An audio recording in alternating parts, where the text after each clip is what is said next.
सो inline function क्या होता है? तो देखो, हम नॉर्मल फंक्शन लिखते थे सी लैंग्वेज में, राइट? हमने बहुत सारे फंक्शंस लिखे हैं सी लैंग्वेज में, बराबर है ना? Yes sir. तो लिखे है ना? Yes sir. यस। हाँ, तो जब भी हम नॉर्मल फंक्शन लिखते हैं तो उसका एक स्टैक बनता है। स्टैक का मतलब होता है कि जैसे मैं मान के चलो, मैं पेंट में लेके चलता हूँ आपको, और हमने मान के चलो यहाँ पर एक फंक्शन लिखा, कोई भी एक फंक्शन यहाँ पर लिख दिया हमने। एक यहाँ पर हमने फंक्शन डिफाइन कर दिया, ठीक है? कोई भी एक फंक्शन डिफाइन कर दिया। अब ये फंक्शन जब कंपाइलर यहाँ आएगा, ये जो कंपाइलर यहाँ आएगा इस फंक्शन के पास जब कंपाइलर आएगा, तो वो क्या करेगा? फंक्शन में क्या क्या लिखा है उसके ब्लॉक में रहेगा, राइट? ये जो फंक्शन का ब्लॉक रहेगा यहाँ पर, हर फंक्शन का ब्लॉक होता है, हमने सीखा है, राइट? सीखा है कि नहीं? अब यस सर। इसमें फंक्शन में वेरिएबल्स भी हो सकते हैं, राइट? और कुछ प्रोसेस भी हो सकती है, जैसे कि प्रिंटफ वगैरह फंक्शन, वो भी हो सकता है, राइट? बराबर है कि यस नहीं? सर। यस। तो अल्टीमेटली जरा सोचो कि ये सब जो है, इसके लिए जगह तो लगती होंगी ना? Yes sir. लगती होगी बाइट्स। ना? यस। तो ये जो जगह लगती है, ये जो मेमोरी लगती है ना, ये लगती है रैम के ऊपर, राइट? अब ये जो रैम होता है ना, ये ऐसे ही मेमोरी नहीं देता है। ये कैसे देता है मेमोरी? मेमोरी को इसको डिस्ट्रीब्यूट किया जाता है ऐसे स्टैक्स में। हमने देखा था, शायद पॉइंटर में हमने देखा सर। था, राइट? तो मेमोरीज को स्टैक्स में दिए डिवाइड किया जाता है। स्टैक्स मतलब एक रैक, रैक देखा होगा आपने, घर पे रैक रहता है अपने। तो जी जी। रैक की विशेषता क्या होती है? कि मुझे अगर ये दो रैक है मेरे पास, मान के चलो, एक ए है और एक बी है, और एक तीसरा रैक है, समझो यहाँ पर एक छोटा रैक और भी है, और ये है मेरा सी रैक। अब अगर मैं आसिफ सर आपको पूछूंगा कि सर मुझे आप बी में से एक एक्स वाई जेड चीज निकाल के दे दो, तो आप कहाँ जाओगे बताओ? बी स्टैक में सर। डायरेक्टली बी में जाओगे ना? क्यों यस सर। जाओगे? क्योंकि ये एक के ऊपर एक रखे हैं, यानी एक ऐसी व्यवस्था है, एक ऐसी सिस्टम है जो आसानी से पहचानी जा सकती है, राइट? Yes sir. बराबर है। इसके उल्टा क्या होता है? इसके उल्टा क्या होता है? एक आधी बास्केट है, मान के चलो एक बास्केट है, और बास्केट में आपने कपड़े डालना शुरू कर दिया। ये कपड़ा डाला, एक, ये दो, ये तीन, ये चार, ये पांच, ये छह, ये छह, ये सात, एक के ऊपर एक आ रहा है, एक के ऊपर एक आ रहा है, एक के ऊपर एक आ रहा है। हो रहा है ना? ऐसा होता है ना, कभी कभी घर में कपड़े डालते हैं हम लोग, तो ऐसे डालते हैं ना, रेंडमली। Yes sir. यस। अब अगर मैं इसमें से बोलता हूं आपको कि मुझे ग्रीन कलर का शर्ट निकाल के दे दो, तो आपको निकालने में दिक्कत होगी या आसानी होगी, बताइए? इसमें से इसमें दिक्कत होगी सर थोड़ी। दिक्कत होगी ना, ढूंढना मुश्किल हो जाएगा, राइट? Yes right. सर। दो तरीके के सिस्टम्स में स्टोरेज होते हैं। एक स्टोरेज होता है ये स्टैक वाला, और एक दूसरा स्टोरेज होता है जिसको हीप स्टोरेज बोला जाता है। Heap, right? तो इसमें से हमको ये हीप को अभी देखना नहीं है, अभी हम स्टैक्स को देखते हैं। कि ये जो स्टैक्स बनता है ना, जिसमें ये फंक्शन की वैल्यू स्टोर होती है, फंक्शन के सारे डिटेल स्टोर होते हैं, ये जो स्टैक बनता है, इसके लिए एक मेमोरी लगती है, और ये मेमोरी उसके फंक्शन के जितने टास्क है उसके ऊपर डिपेंड करती है, या वेरिएबल जितने हैं उसके ऊपर डिपेंड करती है। जैसे हमने आमतौर पे देखा है, हर डेटा टाइप्स के साथ यही हो रहा है, राइट? फंक्शन के साथ भी यस यही सर। होता है।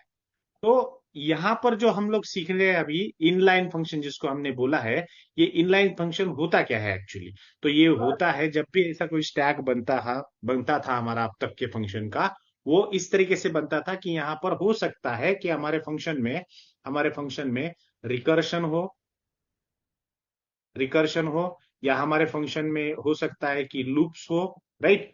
तो अब लूप्स है, जहां पर रिकर्शन है, वहां पर ऑब्वियसली क्या होने वाला है? टाइम ज्यादा जाने वाला है, राइट? ऑब्वियसली इस प्रोसेस को क्या जाने वाला है? टाइम जाने वाला है, और मेमोरी भी ज्यादा चली जाने वाली है, राइट? होगा कि नहीं ऐसा? यस। हमने यस देखा सर। है ना, वो कंपाइलर आता है, फिर आई की वैल्यू जब जीरो रहती है तब वो प्रिंट अलग करता है, फिर वन होती है तब अलग करता है। रिकर्शन में वही होता है, लूप में भी वही होता है, बराबर है ना? बार बार यस वही सर। चीज दोहराती जाती है, तो दोहराया जाता है तो क्या होता है उसमें? टाइम और मेमोरी चली जाती है। तो एक इनलाइन फंक्शन नाम का एक फैसिलिटी है। This is facility in CPP. अब सीपीपी का मतलब क्या है? सी प्लस प्लस है, which is use to Yes, sir. Right which is use to write small functions with small logics. बहुत आसान है। क्या है? ये एक फैसिलिटी है जहां पर ये होगा, क्या होगा? जहां पर ऐसे रिकर्शन वाले फंक्शंस होंगे, ये नॉर्मल फंक्शंस में ये हो सकता है। अब ये फंक्शंस में हो सकता है तो इसमें स्टैक चला जाएगा, इसमें मेमोरी चली जाएगी, इसमें टाइम चला जाएगा। तो ऐसे भी कुछ फंक्शंस आपको बनाने पड़ सकते हैं प्रोग्रामिंग में, जो फंक्शंस में लॉजिक बहुत सिंपल है। एक सिंगल लाइन का लॉजिक होता है जिसमें ज्यादा टाइम नहीं लगता है, मेमोरी नहीं लगती है। तो ऐसे फंक्शंस को अलग से ट्रीटमेंट मिलनी चाहिए। जो छोटे फंक्शंस है, ऐसे फंक्शंस को अलग से ट्रीटमेंट मिलनी चाहिए। इसीलिए सीपीपी क्या प्रोवाइड करता है हमें? इन लाइन फंक्शन की फैसिलिटी प्रोवाइड करता है। समझ में आ रहा है? तो इसका Yes, मतलब क्या sir. है? इसका मतलब यह है कि इनलाइन फंक्शन अगर आप डिफाइन करोगे तो उसके लिए ज्यादा कंपाइलर टाइम नहीं लेगा, ज्यादा उसमें टाइम चला नहीं जाएगा, ज्यादा प्रोसेस उसमें नहीं रहेगी। तो इमीडिएटली वो क्या करेगा? आइडेंटिफाई करेगा, अरे ये तो इनलाइन फंक्शन है, इसको ज्यादा टेंशन में नहीं लेने का है, सिंपली उसको रन कर देने का। इसीलिए ये फैसिलिटी होती है। राइट? Okay, sir. ठीक है, समझ में आया? Yes, sir. अब क्या होता है जब हम नॉर्मल फंक्शन लिखते हैं, और नॉर्मल फंक्शन लिखते हैं तो उसके लिए टाइम लगता है, तो इसमें बिल्कुल टाइम नहीं लगेगा। ये जो इनलाइन फंक्शन मिलेगा ना, बताएंगे ना हम, इसमें बिल्कुल टाइम नहीं लगेगा। और ये बनाते कैसे? बहुत सिंपल है। हम फंक्शन लिखते थे ना, कैसे लिखते थे? रिटर्न टाइप लिखते थे फंक्शन की, राइट? उसके बाद क्या लिखते थे? Function name. फंक्शन का नाम, फंक्शन नेम, राइट? और उसके बाद Parameter. क्या लिखते थे हम? उसके बाद क्या Parameter. लिखते थे? पैरेंथेसिस दे देते, और अगर Bracket. उसमें अगर पैरामीटर्स होते थे तो पैरामीटर्स होते थे, राइट? होते थे Yes, तो, sir. अगर नहीं होते थे तो नहीं है उसमें, राइट?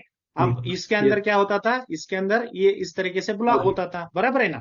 किसी भी Yes, फंक्शन के sir. अंदर इसमें भी ऐसा ही है, सेम। लेकिन इसके पहले क्या लिखना है हमको? इन लाइन लिखना है, दैट्स इट। इसके पहले क्या लिखना है? इन लाइन लिखना Inline. है। हाँ। और इसके अंदर लॉजिक लिखना है, जो लॉजिक हमारा स्मॉल लॉजिक है, small logic. That's it. Okay, sir. तो ये लिखोगे तो क्या होगा? कंपाइलर इसको अलग से ट्रीटमेंट देगा कि नहीं भैया, ये हल्की वाली चीज है, इसको जल्दी कर लो, फिनिश। समझ में आ रहा है? Okay, sir. Yes. ये एक स्मॉल फैसिलिटी है, ये एक सिर्फ फैसिलिटी है, राइट? तो अगर Hmm. इसको यूज करना है ना, तो there are three major point जो हमको ध्यान में रखने पड़ते हैं। पहला पॉइंट, एक तो पॉइंट क्या है? Inline functions do not support recursion. Inline function जो रहेंगे ना सर, वो डू Yes, sir. नॉट, वो सपोर्ट नहीं करेंगे किसको?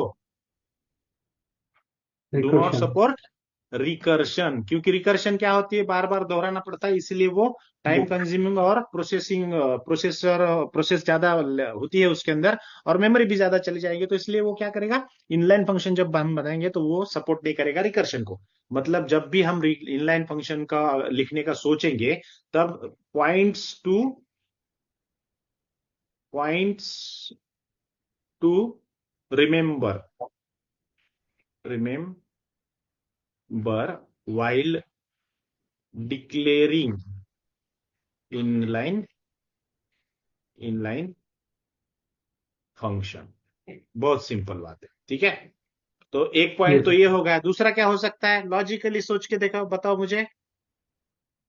यहां पर हम क्या Uh, करेंगे? यहां पर अवॉइड करेंगे, अवॉइड टू राइट लूप्स। दूसरा पॉइंट। तीसरा पॉइंट क्या yes. होगा? तीसरा पॉइंट क्या होगा? इसमें ना Mhm. हम ये स्टैटिक वेरिएबल नहीं यूज कर सकते। अब ये बोलोगे कि सर स्टैटिक वेरिएबल क्या है, right? Yes, sir. Cannot use Static. Static variable. अब ये स्टैटिक वेरिएबल क्या है, हम आगे आगे हमारा स्टैटिक का फंक्शन ये आ जाएगा, चैप्टर आ जाएगा, उसमें देखेंगे। लेकिन वो भी हमको इसको यूज नहीं कर सकते इसमें। ठीक है? ये तीन पॉइंट्स हमको ध्यान में रखने पड़ते हैं इनलाइन फंक्शंस को बनाते हुए। तो इनलाइन फंक्शन का अगर एग्जाम्पल देखना है तो बहुत सिंपल एग्जाम्पल है। हम किसका एग्जाम्पल देखेंगे? मान के चलो हम करते हैं, स्क्वेयर बनाते हैं, राइट? स्क्वेयर बनाते हैं, Okay, sir. चलेगा ना? Yes, हाँ, sir. स्क्वेयर बनाते हैं, चलो टर्बो पे बनाते हैं डायरेक्टली। Yes, sir. टर्बो पे बनाते हैं, और सी प्लस प्लस का इसके साथ बनाते हैं। सी प्लस प्लस के क्या कहेंगे उसे? सिस्टम आइसोस कैसे, के। ये इसका जो ये होता है उसके साथ बनाएंगे, मतलब उसकी जो मिठास होती है उसके साथ बनाएंगे, चलेगा। ओके सर, चलो, यस। न्यू, इसको मैं थोड़ा सा ये कर देता हूँ, ये पुराना वाला सारा कोड हटा देता हूँ। यस।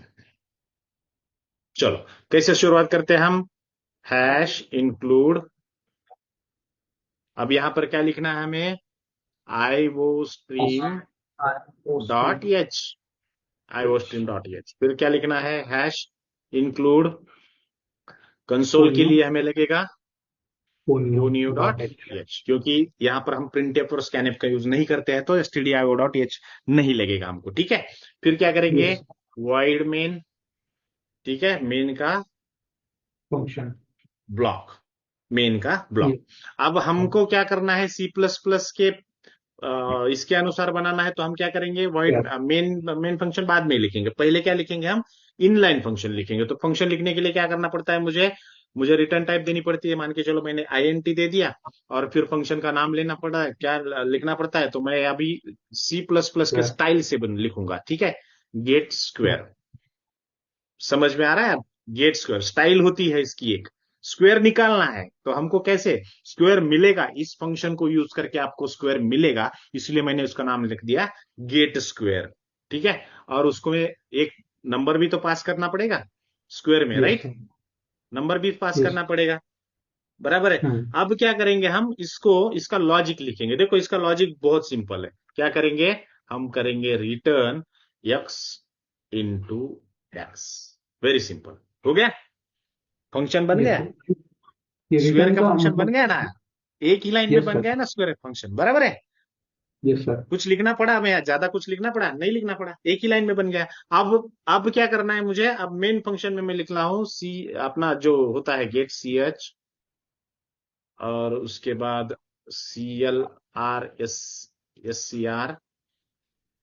उसके बाद इसका लॉजिक, मेन फंक्शन का लॉजिक, तो मेन फंक्शन का लॉजिक लिखता हूं मैं यहां पर, पहले ट्वेंटी। INT, नंबर लेंगे, राइट, नंबर यस। लेंगे, नंबर कैसे लेंगे, अब यहां पर फिर से सी आउट यूज करेंगे, एंट्री सी सर। आउट में लिखेंगे enter yes. Number, enter one number for square, इस तरीके से लिखेंगे, राइट।